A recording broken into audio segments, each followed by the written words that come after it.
Pour les cas simples, les requêtes qui sont déjà définies ici nous suffisent. Mais si on veut faire des requêtes un peu plus complexes, on voit qu'on est vite limité. On va prendre un exemple très simple. Actuellement, si on arrive sur la page d'accueil de notre site, on a toutes les voitures qui sont disponibles qui s'affichent. Maintenant, on aimerait avoir une page qui va nous permettre de filtrer les résultats avec une sorte de barre de recherche. Ce qu'on va développer, c'est très basique. C'est juste un formulaire de recherche pour pouvoir filtrer les résultats et les afficher à l'utilisateur. Après, c'est à vous d'aller plus loin et d'ajouter plus de contraintes, etc. Moi, je vous montre la base, comment ça fonctionne. Et puis après, ça va être à vous d'améliorer ce qu'on va faire. Donc, l'idée, c'est d'avoir une barre de recherche. Donc, je vais ajouter un bouton. Je vais cliquer sur ce bouton-là. Ça va m'ouvrir une nouvelle page. Sur cette page-là, en haut, je vais avoir ma barre de recherche. Je vais soumettre ma recherche que je veux, un peu comme sur le site Le Bon Coin, donc avec les couleurs, le type de carburant, etc., la ville. Et puis, ça va me retourner les résultats filtrés. Donc, c'est parti. Donc, qui dit vue, dit contrôleur. Qui dit contrôleur, dit route. Donc, on va changer de contrôleur. Maintenant, là, l'index contrôleur, il est assez plein, hein, et on devrait même le renommer et l'appeler car contrôleur pour être beaucoup plus parlant. Et on va créer un nouveau contrôleur qu'on va appeler search controller. Donc, rappelez-vous les bonnes pratiques lorsqu'on crée un contrôleur, c'est d'extend l'abstract controller. Ici, je vais créer mon contrôleur pour filtrer mes recherches et afficher le résultat. Donc, c'est parti. Je crée une nouvelle route qui va mapper l'URL car/search.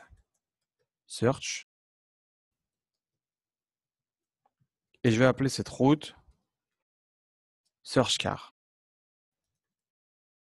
Public function. Donc, je vais injecter la request parce que je vais forcément créer un formulaire pour afficher une barre de recherche. Donc là, c'est bon. Normalement, je vais retourner ma vue. Donc, return thisRender et une vue. ThisRender. Et la vue, je vais la créer. Donc, je vais dire qu'il y a un répertoire search et à l'intérieur, ça va être un car.html.twig. Donc, je me rends ici. Donc, on a pris l'habitude. Maintenant, premier réflexe, lorsqu'on crée une vue, on étend le layout global et on va redéfinir le bloc body. Je vais tester que tout fonctionne bien. Donc là, lui, il n'est pas content. Pourquoi? Voilà, simplement le namespace. Ok, très bien. Maintenant, je vais ajouter un bouton dans ma vue, index.html.twig, pour pouvoir accéder à ma liste de recherche. Je rafraîchis. J'ai mon bouton. Très bien. Donc maintenant, l'objectif, ça va être de créer à l'intérieur un formulaire de recherche. Je vais récupérer le container quand même, pour que ça soit beaucoup plus joli.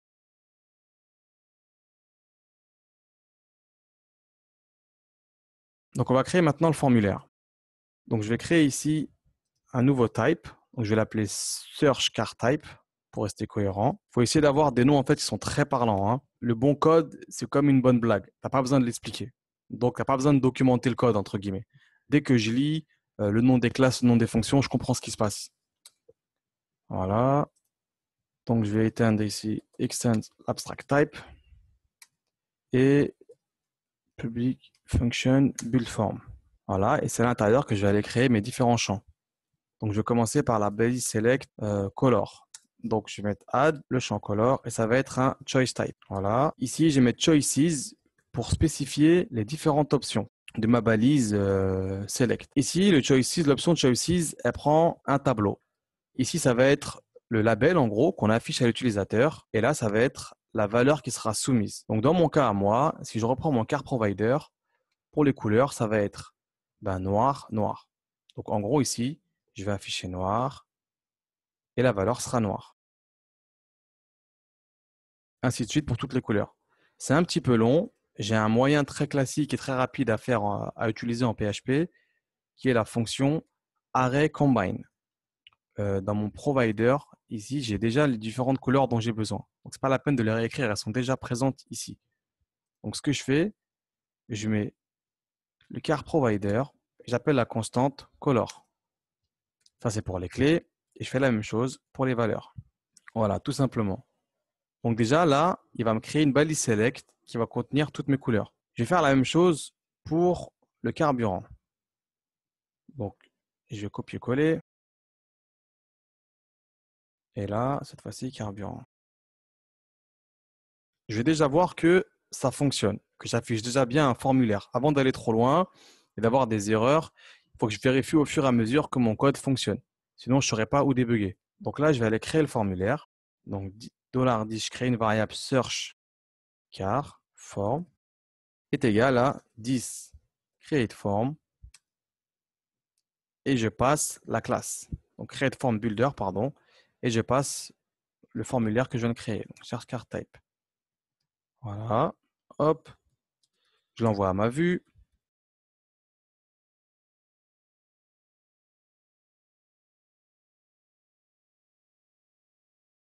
Très bien. Du coup, maintenant, j'ai un formulaire qui est disponible et que je peux afficher. Et je vais aller voir. Donc, c'est dans ma vue car.html.twig, ici. Donc, je vais afficher tout le formulaire en une seule fois, hein. On va pas se fatiguer avec le style, c'est juste pour l'exemple. Et je vais quand même ajouter un bouton de submit.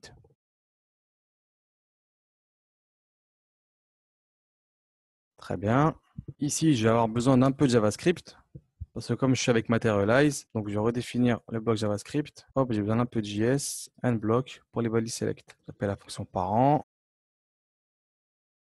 Si vous n'utilisez pas de framework CSS, vous n'avez pas besoin de faire le form select que moi j'ai fait là. Ça fonctionnera très bien sans. Voilà, si je rafraîchis. Très bien. Donc là, je vois que j'ai noir, vert, différentes couleurs. Et là, c'est pareil. Ok, très bien. J'ai mis un tableau et je n'aurais pas à mettre de tableau, comme c'est déjà un tableau qui est retourné. Voilà. Là, si je rafraîchis. Parfait. Bon, maintenant, je vais ajouter d'autres informations. Donc moi, qu'est-ce que j'ai? Donc j'ai le prix et j'ai la ville. Donc afficher la ville, on l'a déjà fait. Rappelez-vous, pour récupérer toutes les villes qui sont en base de données, on utilise entity type. Donc, et choice label. C'est la propriété name. Je vais tester. Impeccable. Maintenant, il me manque les prix.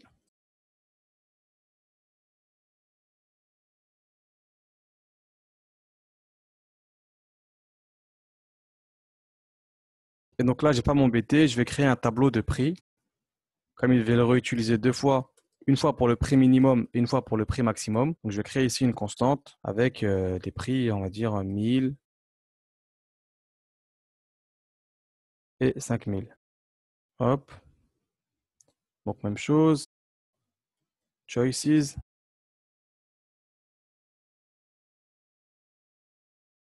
Je vais mettre un label ici quand même. Prix minimum. Et maintenant, un prix maximum. Je rafraîchis.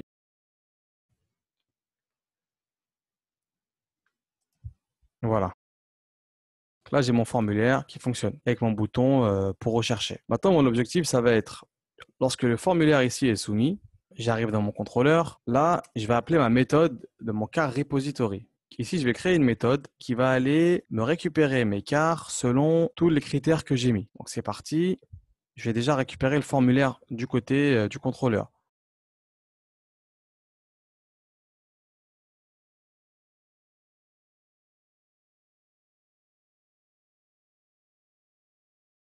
Je vais appeler ma méthode. Donc, je fais $cars, créer une variable, égale à car repository. Il n'existe pas, hein, il n'est pas encore créé. Je vais l'injecter dans ma fonction. Et la méthode search car, qui n'existe pas. Et je vais lui passer ici les formulaires soumis.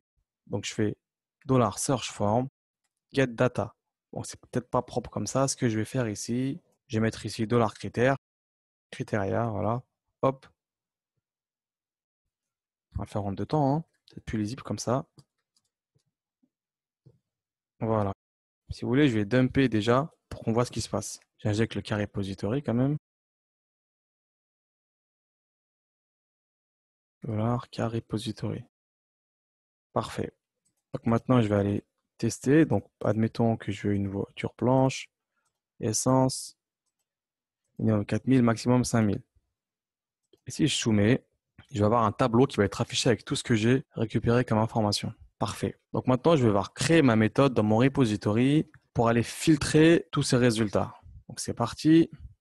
Je vais dans Car Repository. J'écris ma fonction. Discrete Builder. C'est where.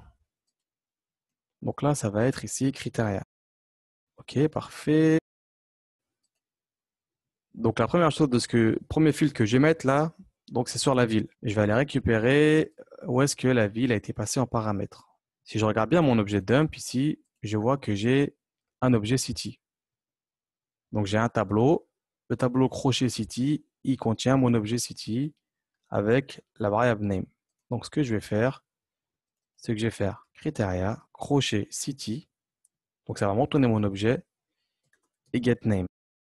Je vais faire pareil pour les autres avec des anywhere. Anywhere. Donc là, je vais commencer par la couleur. Donc je vais faire c.color est égal à des points ici color.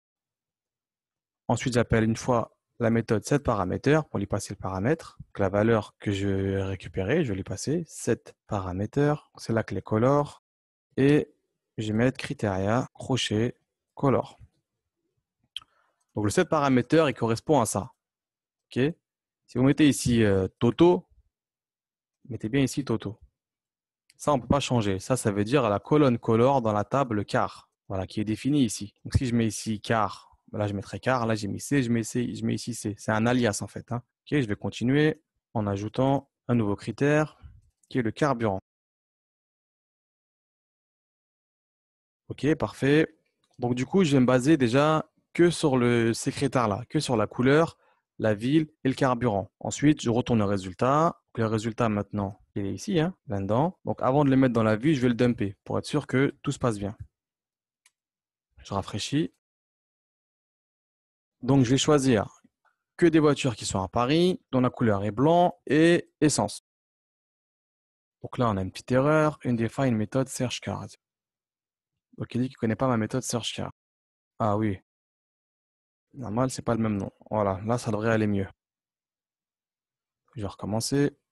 Donc, diesel, voiture blanc à Paris. J'en ai pas. Ok, je vais aller regarder des voitures que j'ai. Donc, diesel, blanc. Alors, je vais commencer par regarder. Ah, je vais aller là-dedans directement, ce sera plus simple. Je vais aller dans mes fixtures. Donc, des voitures à Paris, C5, X5 508. Ok. C5, X5, 508. Donc là, si je mets rouge, essence et Paris, il va me sortir ces deux-là. On va tester. Je vais rafraîchir. Donc, voiture rouge, essence à Paris. Et là, hop, X5, parfait. Et ma 508. Génial. Donc là, ça fonctionne. Maintenant, je vais les afficher ici, bien évidemment, dans ma vue. Donc là, je les ai renvoyés à ma vue. Et maintenant, je vais aller dans ma vue. Je vais la modifier en conséquence.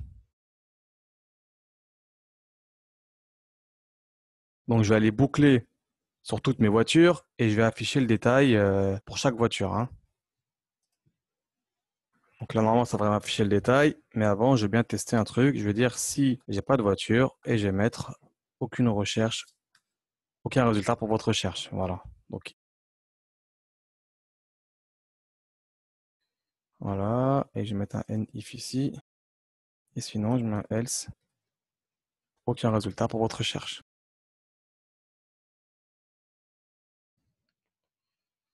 Unify une variable cars. Très bien. Donc là, c'est tout à fait normal parce qu'en fait, la variable cars, elle est créée que ici, que lorsque je soumets mon formulaire. Donc du coup, pour le feinter, je vais créer une variable cars vide. Ici, j'ai un problème. Lorsque j'arrive sur la page, même pour la première fois, il met tout de suite aucun résultat pour votre recherche. Parce qu'en fait, il se base sur notre condition qui est que le tableau est vide, le tableau cars.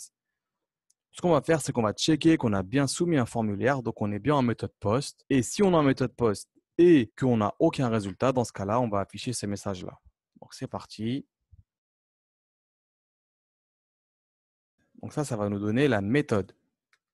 C'est-à-dire que là, est-ce qu'on a méthode post ou pas? Si je suis en méthode post, end, que car est égal à 0. À ce moment-là, tu m'affiches ce message-là. Sinon, tu m'affiches mon tableau d'objets. Else. Hop, je vais tester. Donc là, maintenant, j'ai un nouveau problème, c'est qu'il met résultat de la recherche. Pourtant, on n'a encore rien cherché. Donc du coup, ce que je vais faire, c'est que je vais monter d'un cran ce contrôle-là, tout simplement. Je vais mettre carrément ici. Donc déjà, si je suis en méthode post, à ce moment-là, tu vas aller me créer ma div, ma nouvelle div. Ensuite, si car il est égal à 0, donc là, tu mets aucun résultat pour la recherche. Et sinon, tu finis avec la tambouille de parcourir le tableau. Et je vais fermer mon if d'en haut là. Voilà. Et en plus, il faut le fermer ici. Très bien. Donc là, ça devrait aller. Parfait. Donc du coup, je vais tester. Aucun résultat pour la recherche. Si maintenant je mets Paris, essence et rouge, là on sait que j'ai les résultats. Et là, il m'affiche mes résultats. Modèle, le prix, modèle, prix. Donc comme c'est des fixtures, il n'y a pas d'image. Dernier cas qui me reste à gérer, c'est au niveau du prix. Là, c'est pas encore pris en compte dans la recherche. Donc, on va s'en occuper maintenant. Donc à nouveau, anywhere, c.price. Et donc le premier, c'est minimum. Donc plus grand que minimum price. Set paramètre.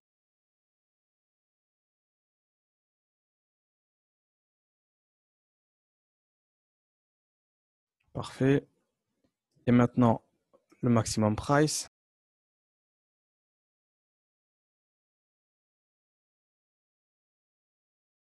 Et là, c'est plus petit. Donc, si je prends mon exemple ici, donc là, j'ai rouge, essence, Paris, et j'ai un prix à 5200 et un 5148. Donc ça m'arrange pas trop parce que dans mon filtre à moi, j'ai mis simplement 5000. Bon, je vais aller modifier en base de données ce prix-là pour lui mettre 2000 ici. Du coup, si je rafraîchis maintenant, je devrais avoir, donc je recommence, rouge, essence à Paris, et là, ah, pourquoi maintenant j'ai aucun résultat pour la recherche? Parce que du coup, il m'a pris en compte mon filtre ici. Donc, si je mets en dessous 3000, je vais avoir au moins un résultat. Euh, En dessous 3000, donc c'est maximum 3000, par exemple. Voilà. Et donc maintenant, si je mets minimum 3000 et maximum 5000, du coup, j'ai aucun résultat. Pourquoi? Parce que celui-ci, il est à, mon deuxième résultat, il est à 5148. Je vais tricher, hein, je vais mettre à 4500. Et donc là, si je rafraîchis, si je reteste, pardon, voilà, ça fonctionne bien. Donc voilà comment est-ce qu'on peut mettre en quelques minutes en place une barre de recherche pour filtrer ces résultats. Donc comme d'habitude, je vais essayer de récapituler tout ce qu'on a fait. Donc premièrement, on a créé un nouveau contrôleur. Ça, on a l'habitude de le faire maintenant. On crée une route qui va matcher l'URL et puis il va exécuter ici la logique. Ensuite, j'ai créé un formulaire search type. Le search type, il est très très simple. Il va contenir les différentes balises select que je vais afficher à l'utilisateur. Donc là, ça va être pour la couleur. J'ai récupéré les différentes couleurs qui sont définies dans la constante ici, color. Voilà. Donc, le choice, rappelez-vous, c'est clé-valeur. J'ai expliqué au début que ça faisait le label affiché à l'utilisateur et puis ici, la valeur. Donc, array combine, ça nous permet à nous de récupérer noir, noir, blanc, blanc, etc. Carburant, même chose. Entity type, cette fois-ci, on l'a déjà utilisé dans le car type. Ça va récupérer tous les objets cités dans notre base de données. On va le dire avec le choice label d'afficher le name. Enfin, ici, un choice type avec un label pour le prix minimum et je récupère les différents prix que j'ai définis ici. Voilà, prix maximum. Bon, là, j'ai fait une entorse à la règle au niveau des bonnes pratiques où normalement on définit le bouton dans le template, mais là, je l'ai fait dans le formulaire directement. Ensuite, j'ai créé ma vue, j'ai tout rendu d'un coup, voilà, juste pour qu'on puisse voir directement le résultat, hein. Et enfin, lorsque je soumets le formulaire, je rentre ici. Donc là, je récupère le résultat de mon formulaire là-dedans dans la variable criteria. Ça, c'est simplement un tableau. Donc, je passe ce tableau criteria à ma méthode searchCar dans le car repository ici. Et là, j'ai fait des where, etc. Hop. Et puis, je récupère le name et je récupère le carburant, etc., etc. À chaque fois, je vais mettre un where, la colonne, la valeur. Et puis, en dessous, j'ai seté le paramètre en disant Voilà, je vais récupérer le premier paramètre, ça va récupérer ici. Le deuxième paramètre, ça va être la value, ainsi de suite. Donc le anywhere, premier paramètre, ça va être la colonne que je vise. Ici, ça va être un alias. Et puis en bas, je vais mettre en premier paramètre eh ben, l'alias et puis la valeur de l'alias. Voilà.